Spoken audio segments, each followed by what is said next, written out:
오늘 30일은 우리나라가 사형 집행을 중단한 지 만 20년이 되는 뜻깊은 날입니다. 전 세계 어느 나라도 만 20년 동안 사형을 집행하지 않다가 다시 사형 집행을 재개한 나라는 없습니다. 그러나 사형제도는 아직 폐지되지 않고 있습니다. 실질적인 사형 폐지국을 넘어 법률적으로 완전한 사형 폐지국을 촉구하는 생명이야기 형식의 콘서트가 지난 15일 경기도 일산 백석동 성당에서 열렸습니다. 서종빈 기자가 다녀왔습니다. 사형 집행 중단 20년을 맞아 사형제도 폐지를 기원하는 올해 마지막 이야기 콘서트가 열렸습니다.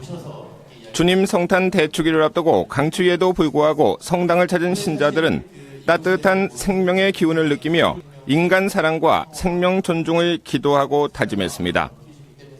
평화를 말하다 생명을 노래하다라는 주제로 열린 이야기 콘서트는 주교의 정의평화위원회 사형 폐지 소위원회가 주최했고 김덕진 천주교 인권위원회 사무국장의 사회로 진행됐습니다.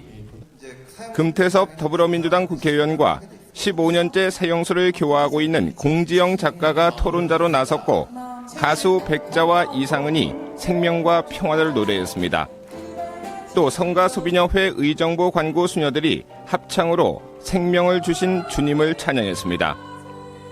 의정부 교구장 이기현 주교는 인사말을 통해 주님을 기다리는 대림 시기에 우리가 해야 할 가장 중요한 준비는 죽음과 불관용을 넘어 화해와 용서를 통한 생명의 선택이라고 말했습니다.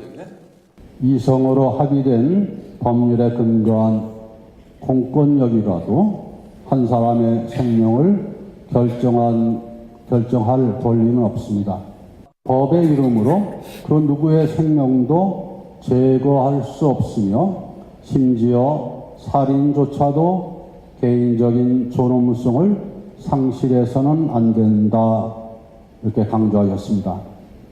금태섭 의원은 사형제 등 형벌의 강화가 범죄를 억제하는 데 효과가 없음이 입증됐다며 더욱이 엄벌주의와 중형주의가 피해자의 인권 보호는 아니라고 밝혔습니다. 어떤 사건이 났을 때 이 사람들이 이제 이런 피해자들이 더 안 나게 해야겠다는 생각을 하지 않습니까? 그렇죠. 또 범죄에 대해서 분노하고 그 에너지를 형량 올리는 간단한 걸로 해가지고 그러고 나면은 사람들이 우리가 뭔가 했구나.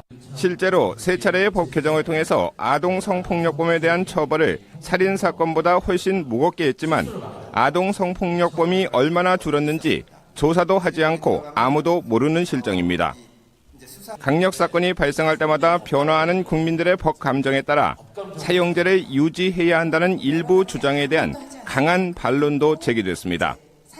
공지영 작가는 알베르 까미의 단두대에 대한 성찰을 인용하며 사형제는 더 이상 국민들의 찬성과 반대의 문제가 아니라고 말했습니다.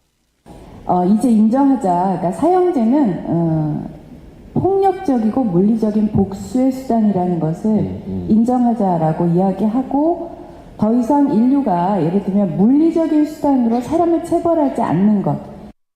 공 작가는 구치소에서 22년을 복역하다 식기를 규정보다 초과해서 소유했다는 이유로 시달리다 스스로 목숨을 끊은 한 사형수의 사연과 유서를 전하며 재소자의 인권 침해를 막아야 한다고 호소했습니다.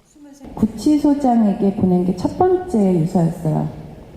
거기에는 이런 말이 써 있었습니다. 소장님, 오늘 당번을 절대로 징계하지 말아주십시오.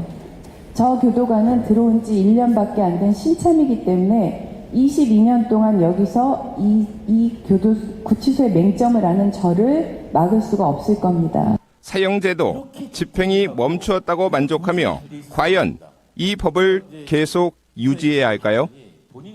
CPBC 서종빈입니다.